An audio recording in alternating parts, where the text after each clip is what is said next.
Alright, so we're ready to sketch in our drawing of our window, and I have here a protractor. You can use a ruler, and I also have an eraser.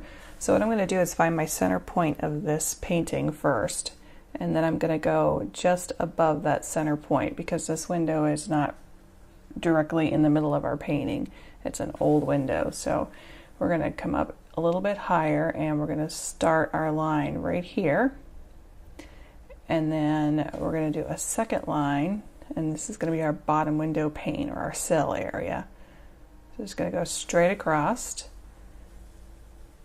and then down the center we're going to basically make a T. So you're going to have this directly in the center of those two lines. So I'm looking at this now, and I think what I'm going to have to do is move that bottom line down just a little bit because that bottom window is a little bit larger than that top window. So let's go ahead and erase that. And we're going to go ahead and bring that down just a little bit further. And again, this doesn't have to be perfect measurements. This is an older window, and when we go to paint this in, we'll be able to do some adjusting on this, so don't worry about it too much, even if it's not perfectly straight.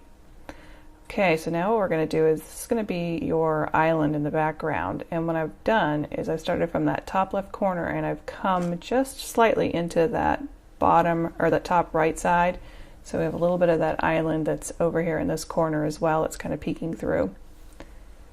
And then what I'm going to do is draw a straight line from that island on this side. This is going to be our water line, and it looks a little strange right now, but we're going to put our two little mounds of islands in the background. And if you are ever visiting Maine, usually Maine has these islands off in the distance, and that's what these are here.